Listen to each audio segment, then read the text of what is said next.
Bueno, hoy vamos a comenzar con la clase de Zoom del del 1 de junio del año 2021. Vamos a desarrollar los contenidos referente a la unidad 1 para finalizar con la misma. Vamos a hablar ahora de lo que es todo lo que es la parte de papiloscopía.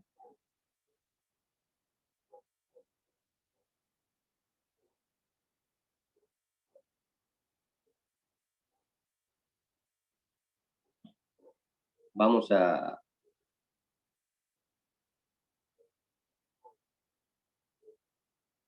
iniciar la clase dando la definición de lo que es la papiloscopía, que como ustedes sabrán, la papiloscopía es la ciencia que estudia la morfología papilar con fines de identidad humana,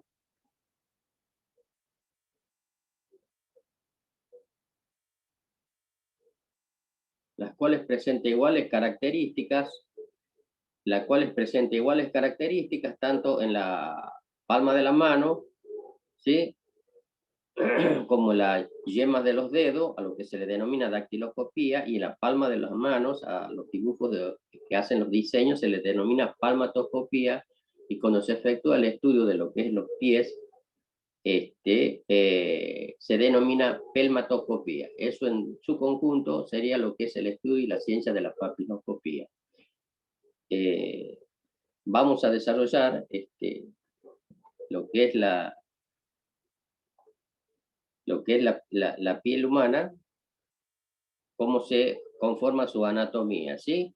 Como ya sabremos, la piel es un órgano de protección y a la vez sensorial, lo cual constituye un revestimiento de todo el cuerpo humano, y este tejido está formado esencialmente por dos capas, una encima de las otras. La más profunda de las capas recibe el nombre de dermis y la más superficial el nombre de epidermis. Vamos a desarrollar lo que es la epidermis. En este caso, primero vamos a comenzar con la capa más interna, que es la dermis, a cuya presencia se debe la resistencia y elasticidad de la piel, como así también su sensibilidad, dado que en ella se encuentran alojados todos los elementos receptores de las distintas sensaciones, y se halla separada de la dermis por una capa interna que se llama vitrea, la cual presenta numerosas eminencias de forma cónica y que se denominan papilas dérmicas. Acá tenemos lo que es un diagrama de un corte de la piel, a donde podemos observar en detalles, ¿sí? En detalles, digamos, las distintas capas. Con la primera capa es la que se identifica como la capa córnea, la segunda capa sería la capa transparente y la tercera capa sería la capa granulosa. La cuarta capa es la capa de Malpighi, que le ponen ese nombre en honor a uno de los precursores científicos de la investigación datiloscópica, y la quinta capa sería la capa basal, ¿sí? Luego tenemos lo que son las glándulas sudoríparas, que se encuentran en la parte debajo, digamos, de lo que es la dermis, ¿sí? Y en la parte superior, digamos, de la epidermis se encuentran lo que son los poros, por donde se eliminan todas las sustancias grasas, que son las que van a, van a dejar los diseños estampados en forma latente en las superficies que nosotros podamos ir tocando. Y luego tenemos las crestas papilares, que son, digamos, cuando uno hace un corte, digamos, sobre la piel y la ampliaríamos, seríamos como la sinuosidad que presentan las montañas, ¿sí? Con resaltos y rebajos. Y luego tenemos los conductos sudoríparos, que van desde las glándulas hacia la parte superior de los poros, que son los que llevan toda la eliminación que produce el cuerpo humano, que son sustancias grasas, que como ya lo dijimos anteriormente, son las que van a crear o formar el diseño digital de cada persona en estado latente. Bueno, ahora vamos a definir lo que es la epidermis, ¿sí? Este, la capa externa, digamos, que es la que recubre la dermis, y por su espesor es sumamente variable, siendo más gruesa en los sitios más expuestos al frote, como ser la planta de los pies, ¿sí? Y la palma de las manos. Vamos a establecer el origen de las crestas papilares, ¿sí? Las crestas papilares se generan en la capa superficial de la dermis. Cada una de ellas está constituida por 2 hileras de papilas dérmicas, y las prominencias que así se manifiestan en la superficie palmar y plantar son, como se ha dicho, las crestas papilares.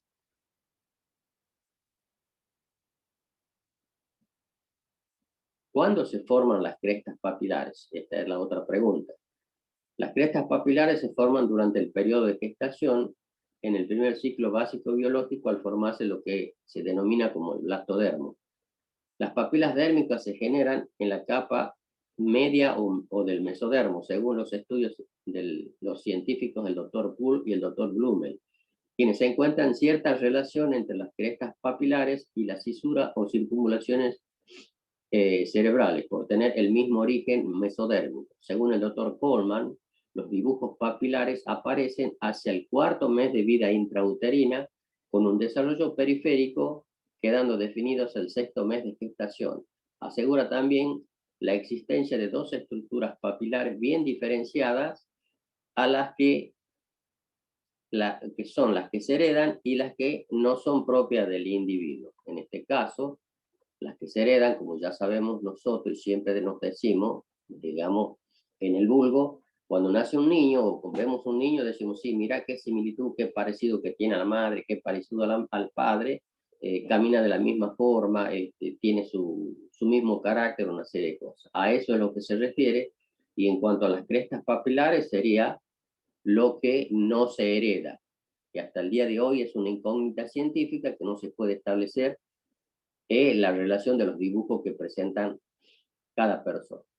Bueno, acá tenemos un diseño de un dibujo, de una macrofotografía, donde se observa una impresión digital, ¿sí?, revelada con reactivos físicos blancos, o sea, paso de estar en estado latente a hacerse visible mediante los reactivos.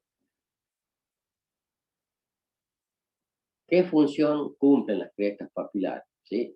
La principal función de las crestas papilares es levantar el conducto de las glándulas sudoríparas en la fase de la eliminación de las secreciones, manteniendo en constante humedad la superficie interna de las manos para favorecer la aprehensión de los objetos redondos y cilíndricos. También tiene una función táctil, ¿sí?, debido a las terminaciones nerviosas de los corpúsculos de Meissner, que se encuentran diseminados en yuxtaposición en las 2 hileras de las papilas, que originalmente forman las crestas papilares, o sea, sería el alto relieve de las crestas papilares. ¿Cuál es su morfología? La morfología del dibujo papilar dice que son figuras constituidas por elementos en alto relieve, que serían las crestas, y en espacios en bajo relieve, que en este caso serían los surcos, y que se presentan en la yema de los dedos, en la palma de la mano y en la planta de los pies. Todos tienen la misma morfología en los distintos sectores del cuerpo. La identificación de las personas por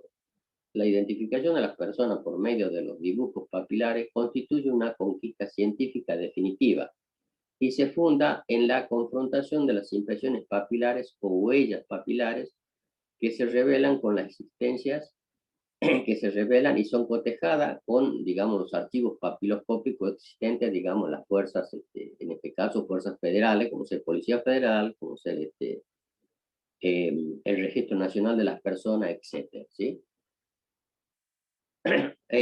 Ahora vamos a dar una definición de lo que son las crestas papilares, ¿sí?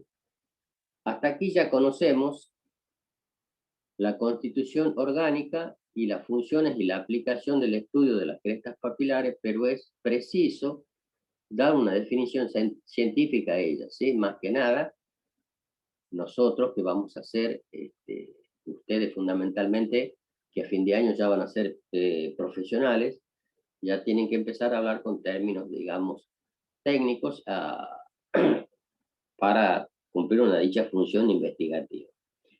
Entonces, la definición de cresta papilar nos dice que es la unión de dos crestas o hileras de papilas dérmicas que se siguen, que tienen una dirección determinada y se manifiestan en la superficie palmar y plantar, semejando a cordones en alto relieve y describiendo diferentes figuras. ¿Qué es lo que es el surco interpapilar? ¿Sí? Se denomina surco interpapilar al espacio en bajo relieve que separa longitudinalmente las crestas papilares. Ahora, ¿a qué se denomina impresión papilar? ¿Sí? Es el resultado que se obtiene al estampar sobre un papel o una superficie clara los dibujos papilares, o sea, las yemas de los dedos, la palma de la mano o la palma de las manos, o sea, la planta de los pies previamente entintados. ¿Sí? Esto puede ser entintado o si se ha cometido un hecho delictuoso, pueden estar, digamos, contaminados con sangre y esa sangre cuando se pisa quedan marcadas todas las impresiones, digamos, de la palma de la mano a la planta de los pies de esa persona que está en el hecho. ¿Qué es lo que es un rastro papilar? Es la manera visible o latente que deja una persona al contacto digital, palmar o plantar sobre algún objeto o superficie pulimentada y lisa. Esta figura que se deja justamente presenta cualidades topográficas de los diseños papilares. Y merced a las excreciones acuosas de los poros, puesto que éstas se encuentran en la cima y en todo lo largo de las crestas, son las que van a conformar, digamos, ese dibujo en forma latente, ¿sí? Que nosotros para poder observarlo como técnicos vamos a necesitar la ayuda de lo que son los reactivos físicos, químicos, para poder, digamos, hacerlos que pasen de un estado latente a ser visible. Acá tenemos una ilustración donde se está produciendo un levantamiento de rastros, digamos, en un vehículo que ha sido afectado a una causa penal, ¿sí? Y se está utilizando un reactivo de color blanco a los efectos de trabajar en la ventana del conductor, ¿sí? Y se observan huellas dejadas por los autores del hecho que se está investigando.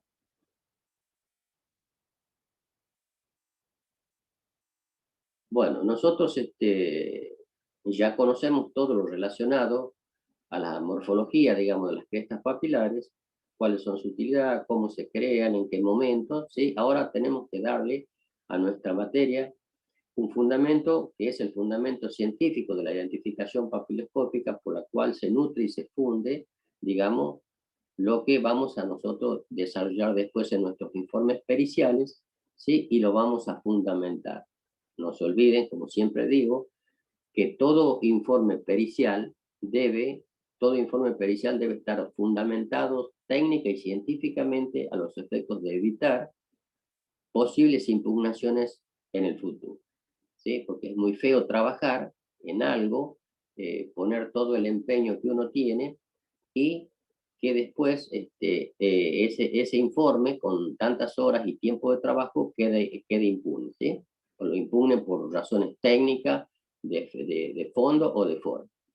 En este caso, vamos a hablar de lo que en base a que la ciencia papiloscópica permite ofrecer conclusiones categóricas sobre la identidad de las personas, ¿sí? En esta materia, como siempre yo les digo, acá no hay conclusiones, digamos, a medias tintas, conclusiones que podamos decir, sí, se supone, puede ser, a lo mejor es la persona, no es la persona, por esto, por aquello. No, acá en términos generales, en dactiloscopía tenemos un resultado negativo y un resultado positivo para la identificación de las personas vivas o muertas. ¿Mm?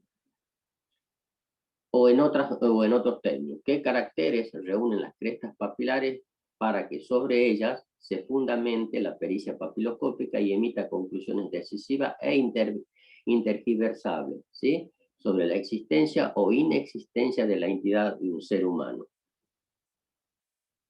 Los diseños papilares reúnen tres condiciones que constituyen y fundamentan la identificación papiloscópica.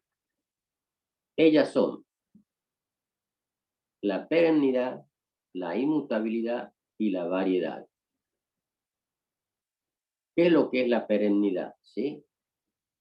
Como dijimos, las conformaciones papilares, como ya se ha dicho, se estructuran definitivamente entre el tercer y sexto mes de vida intrauterina y persisten durante toda la vida y hasta más allá de la muerte, ¿sí? Hasta que se produce la disgregación de los tejidos por la putrefacción cadavérica. ¿Qué significa? Entonces, que desde que nace con vida y durante todo el transcurso, el individuo se lo pueden tomar las impresiones digitales con fines de identificación y las alteraciones accidentales mediante cortes o quemaduras solo originan una desaparición temporal, pues se restituyen con todas sus cualidades, salvo que esa destrucción comprometa la capa interna, la capa interna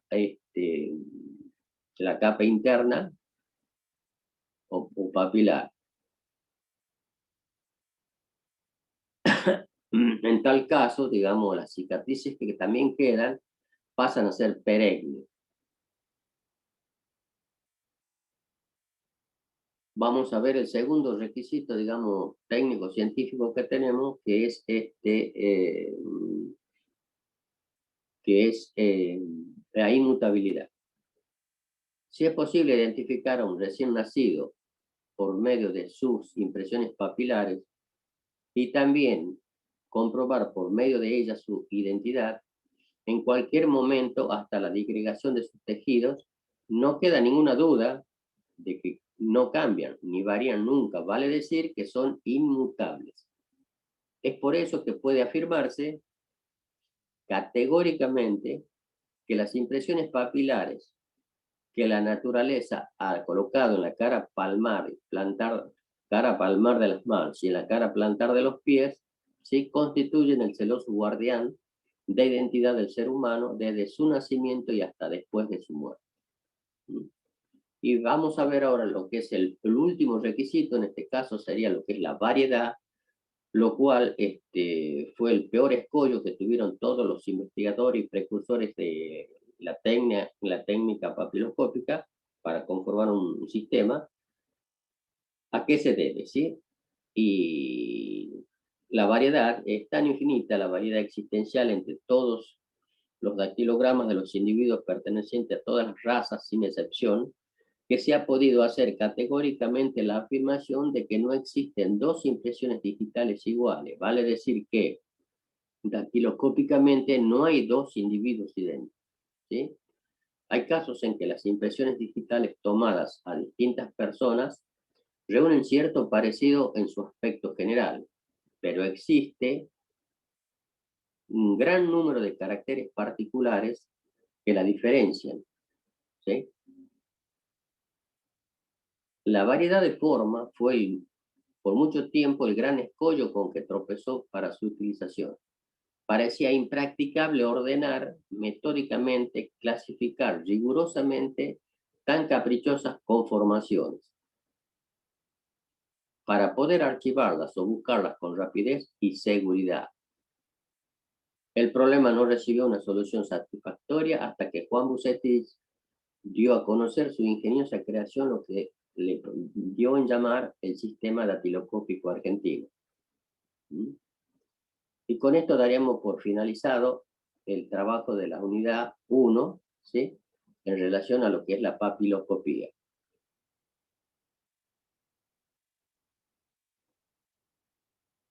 Vamos a